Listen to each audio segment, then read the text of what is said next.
Assalamualaikum warahmatullahi wabarakatuh. Perkenalkan, nama saya Rika Aziza, mahasiswa Universitas Juanda, semester 3 Prodi Ilmu Hukum dengan NIM E201071. Saya merupakan mahasiswa pertukaran pelajar program MBKM antara Universitas Juanda dengan Universitas Surya Kencana. Baik, di sini saya akan mereview jurnal part 2 pertemuan ketiga mata kuliah Hukum Administrasi Negara dengan dosen pengampu Bapak Dr. Haji Dedi Mulyadi SHMH dan Bapak Dr. Emrendi Aridayandi SHMH dengan judul Pertanggungjawaban Pejabat Administrasi Negara dalam hal terjadinya kerugian pada keuangan negara dalam kasus tindak pidana korupsi oleh Hamzar Nodi. Hukum pidana bertujuan untuk melindungi negara dan warga negara dari segala bentuk kejahatan yang merugikan. Dalam sistem hukum pidana Indonesia saat ini, perlindungan tersebut diatur dalam Kitab Undang-Undang Hukum Pidana atau KUHP, yang merupakan terjemahan dari Wetboek van Strafrecht. Sebagai hukum yang bersifat khusus, maka ia dapat memiliki prinsip dan sistem sendiri yang menyimpang dari prinsip dan ketentuan umum yang diatur dalam KUHP.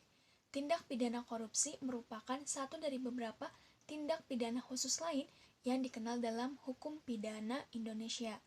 Di sisi lain, isu korupsi hari ini telah menjadi isu global. Hal ini tampak dalam laporan STAR atau Stolen Asset Recovery yang menyebutkan bahwa korupsi sebagai kejahatan yang merupakan tanggung jawab bersama. Globalisasi yang berdampak pada sekularisasi masyarakat, materialisme, individualistis dan konsumeristik yang merupakan dampak atau penyebab terpentingnya tumbuh suburnya korupsi di negara Indonesia. Beberapa kasus tersebut antara lain tindak pidana korupsi dengan T. Azmun Zafar, kemudian Bupati Pelalawan Riau yang didakwa melakukan tindak pidana korupsi.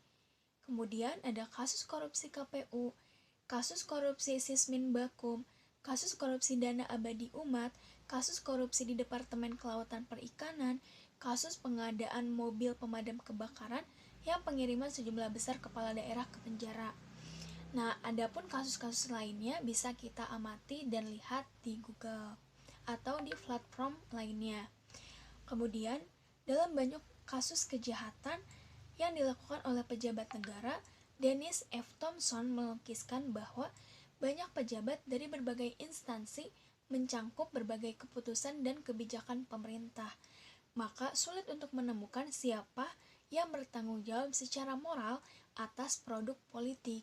Oleh karenanya, banyak tangan yang mungkin terlibat dalam suatu kasus kejahatan yang dilakukan oleh pribadi jabatan. Dennis F. Thompson mengemukakan adanya 3 macam pemangku jabatan secara moral, yaitu yang pertama ada tanggung jawab hierarkis atau tanggung jawab untuk suatu produk politik dibebankan kepada orang yang berkedudukan paling tinggi dalam rantai wewenang formal dan informal. Model tanggung jawab ini dikutip dari pernyataan Weber. Yang kedua, tanggung jawab kolektif didasarkan atas pemikiran bahwa banyak produk politik yang merupakan hasil dari tindakan banyak orang yang berbeda-beda, sehingga kontribusi individual mungkin tidak dapat diidentifikasikan sama sekali, dan tentu saja tidak dapat benar-benar dibedakan dari kontribusi orang lain. Kemudian yang ketiga ada tanggung jawab pribadi, yang mengaitkan tanggung jawab dengan pejabat sebagai pribadi dan bukan hanya sebagai pemangku jabatan tertentu atau sebagai anggota kolektivitas. Mengandalkan 2 kriteria tanggung jawab moral, seorang pejabat bertanggung jawab secara moral atas suatu produk politik atau kebijakan hanya jika 1. Tindakan atau kelalaian pejabat itu merupakan sebab dari produk kebijakan, dan yang kedua, tindakan atau kelalaian tidak dilakukan dalam ketidaktahuan atau di bawah tekanan. Kemudian, menurut Bahsan Mustafa, sebagaimana dikutip dari Ridwan HR menyatakan bahwa dalam praktek penyelenggaraan pemerintahan, Phrase Emerson dilakukan oleh administrasi negara dalam hal-hal sebagai berikut. Nah, apa itu? Yang pertama, belum ada peraturan perundang-undangan yang menyelesaikan atau mengatur tentang penyelesaian in concreto terhadap suatu masalah tertentu. Padahal masalah tersebut menuntut penyelesaian yang sesegera mungkin, tidak bisa dilarut-larut atau dibiarkan. Misalnya menghadapi suatu bencana alam ataupun wabah penyakit yang menular. Aparat pemerintah harus segera mengambil tindakan yang menguntungkan bagi negara maupun bagi rakyat. Tindakan yang semata-mata ini timbul atas prakarsa sendiri. 2. Peraturan perundang-undangan yang menjadi dasar berbuat aparat pemerintah memberikan kebebasan sepenuhnya. Misalnya dalam pemberian izin berdasarkan Pasal 1 HO, setiap pemberi izin bebas untuk menafsirkan pengertian menimbulkan keadaan bahaya sesuai dengan situasi dan kondisi daerah masing-masing. Yang ketiga, adanya delegasi perundang-undangan, maksudnya aparat pemerintah diberi kekuasaan untuk mengatur sendiri yang sebenarnya. Kekuasaan itu merupakan kekuasaan aparat yang lebih tinggi tingkatannya. Kemudian, suatu keputusan administrasi diambil melalui prosedur administratif yang berlaku. Umpamanya seorang gubernur, apakah serta-merta dapat disalahkan jika ia mengeluarkan suatu keputusan, kemudian keputusan itu menimbulkan kerugian bagi negara? Nah, itu tidak bisa dilakukan karena suatu keputusan sebelum penandatanganan telah melalui proses yang sangat panjang, mulai dari draft keputusan, persetujuan pejabat-pejabat terkait sebelum ke meja gubernur. Nah, dalam hukum pidana dikenal prinsip tiada pidana tanpa kesalahan. Konsep kesalahan Jenstraf Jonderskuld atau tiada pidana tanpa kesalahan sebagai dasar untuk meminta pertanggungjawaban seseorang atau sesuatu badan hukum dikenai dari rumusan pasal 1 KUHP yang berbunyi ayat 1, tiada satu perbuatan dapat dipidana kecuali berdasarkan kekuatan ketentuan perundang-undangan pidana yang telah ada sebelumnya. Ayat 2, jika ada perubahan dalam perundang-undangan sesudah perbuatan dilakukan, maka terhadap terdakwa diterapkan ketentuan yang paling menguntungkannya.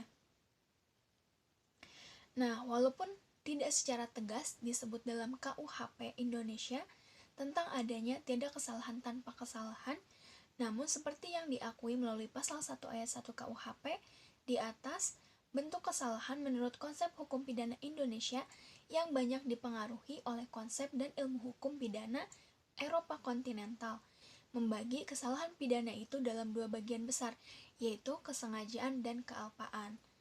Nah, menurut pandangan tradisional, di samping syarat-syarat objektif melakukan perbuatan pidana harus dipenuhi pula syarat-syarat subjektif atau syarat-syarat mental untuk dapat dipertanggungjawabkannya suatu pidana kepadanya. Nah, syarat subjektif ini disebut kesalahan. Menurut sistem hukum kontinental, syarat-syarat subjektif ini dibagi dua, yaitu bentuk kesalahan, kesengajaan dan kealpaan, dan yang kedua mampu bertanggung jawab. Dalam sistem hukum common law, syarat-syarat ini disatukan dalam mens rea. Dengan demikian, maka yang dimaksud dengan pertanggungjawaban pidana adalah penilaian apakah seorang tersangka atau terdakwa dapat dipertanggungjawabkan atas suatu tindak pidana yang terjadi.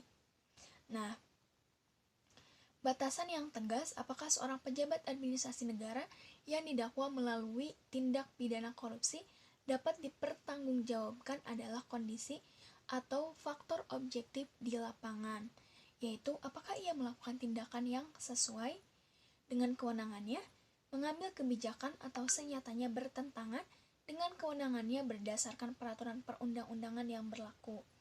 Nah, jika ia melakukan tindakan dalam batas kewenangannya berdasarkan peraturan perundang-undangan yang berlaku, maka semestinya ia tidak dapat dipertanggungjawabkan sebagai pelaku tindak pidana korupsi, meskipun telah terjadi kerugian keuangan negara.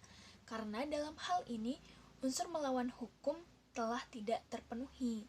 Walaupun demikian, ia tetap dipertanggungjawabkan secara administrasi. Baik, sekian review dari saya. Mohon maaf apabila ada kesalahan. Wassalamualaikum warahmatullahi wabarakatuh.